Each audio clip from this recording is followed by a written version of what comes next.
Hello friends, ನಮಸ್ಕಾರ. AVK hobby ಐಡಿಯಾಸ್ಗೆ ಸ್ವಾಗತ. ನೋಡಿ, ಇವತ್ತಿನ ವಿಡಿಯೋದಲ್ಲಿ ನಾನು ಒಂದು ಸ್ಪೆಷಲ್ ಆಗಿರುವ ರುಚಿಕರವಾಗಿರೋ ಚಟ್ನಿ ಮಾಡೋದನ್ನು ತೋರಿಸ್ತಾ ಇದ್ದೀನಿ.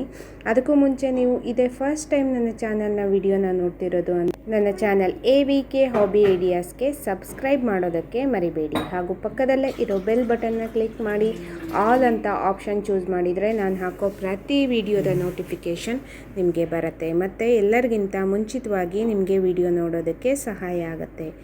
ಬನ್ನಿ ಫ್ರೆಂಡ್ಸ್, ಈ ಚಟ್ನಿ ಮಾಡೋ ವಿಧಾನನ ನೋಡಿಬಿಡೋಣವಾ. ನೋಡಿ, ಈ ಚಟ್ನಿ ಯೂಟ್ಯೂಬ್ನಲ್ಲೇ ನಾನು ಮೊದಲ ಬಾರಿ ಹಾಕ್ತಾ ಇರೋದು. ಈ ತುಂಬ ರುಚಿಯಾಗಿರುತ್ತೆ. ಫುಲ್ ವಿಡಿಯೋ ನೋಡಿ, ನೀವು ಒಮ್ಮೆ ಟ್ರೈ ಮಾಡಿ ಫ್ರೆಂಡ್ಸ್.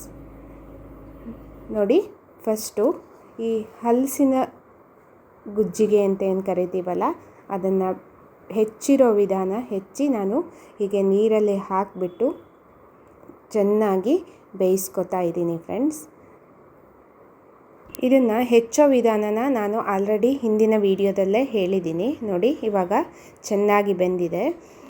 ಇದನ್ನು ಇವಾಗ ಸಣ್ಣದಾಗಿ ಪುಡಿ ಮಾಡ್ಕೊಂಡಿದ್ದೀನಿ. ನೋಡಿ, ಹೀಗೆ. ನಂತರ ಇದನ್ನು ಮಿಕ್ಸಿ ಜಾರ್ಗೆ ನಾನೀಗ ಹೋಳುಗಳನ್ನು ಪುಡಿ ಮಾಡ್ಕೊಂಡಿದ್ವಲ್ಲ ಅದನ್ನು ಹಾಕ್ತಾಯಿದ್ದೀನಿ. ಮತ್ತು 1/4 ಕಪ್ ಆಗೋಷ್ಟು ತೆಂಗಿನ ತುರಿ ಹಾಕ್ತಾಯಿದ್ದೀನಿ.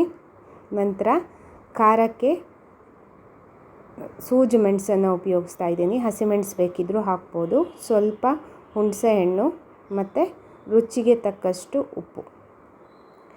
ಇದನ್ನು ಫಸ್ಟ್ ಒಂದು ಸಲ ಹಾಗೆ ಮಿಕ್ಸಿಗೆ ಹಾಕಿಬಿಟ್ಟು ಸ್ವಲ್ಪ ತರಿ ಆದಮೇಲೆ ನೀರನ್ನು ಸೇರಿಸ್ಕೊಂಡು ನಾನು ರುಬ್ಬಿದ್ದೀನಿ. ನೋಡಿ, ಇವಾಗ ಚಟ್ನಿ ರೆಡಿಯಾಗಿದೆ. ಇದಕ್ಕೊಂದು ಗಮ್ಮತ್ತಾಗಿರೋ ಒಗ್ಗರಣೆ ಕೊಡೋಣ. ನೋಡಿ, ಒಂದು ಪಾತ್ರೆಗೆ ಶಿಫ್ಟ್ ಮಾಡ್ಕೊಂಡಿದ್ದೀನಿ. ಇಂಗು ಮತ್ತು ಸಾಸಿವೆ, ಕರಿಬೇವು, ಕೊಬ್ಬರಿ ಎಣ್ಣೆ ಹಾಕಿಬಿಟ್ಟು ಒಗ್ಗರಣೆ ಕೊಟ್ಟಿದ್ದೀನಿ. ನೋಡಿ ಫ್ರೆಂಡ್ಸ್, ರುಚಿಕರವಾದ ಚಟ್ನಿ ರೆಡಿಯಾಗಿದೆ. ನಿಮಗೆಲ್ಲ ಈ ವಿಡಿಯೋ ಇಷ್ಟ ಆಗಿದೆ ಅಂತ ಅನ್ಕೋತಾ ಇದ್ದೀನಿ. ಈ ವಿಡಿಯೋನ ನೋಡಿ ಲೈಕ್ ಮಾಡಿ ಮತ್ತು ನಿಮ್ಮ ಅನಿಸಿಕೆಗಳನ್ನು ಕಮೆಂಟ್ ಸೆಕ್ಷನ್ನಲ್ಲಿ ತಿಳಿಸೋಕ್ಕೆ ಮರಿಬೇಡಿ. ನಿಮ್ಮ ಫ್ಯಾಮಿಲಿ, ಫ್ರೆಂಡ್ಸ್ ಎಲ್ರಿಗೂ ಈ ವಿಡಿಯೋನ ಶೇರ್ ಮಾಡಿ. ಮತ್ತೆ ಒಂದು ಹೊಸ ವಿಡಿಯೋದೊಂದಿಗೆ ಭೇಟಿಯಾಗೋಣ friends. Until then, take care, bye. Thank you for watching friends.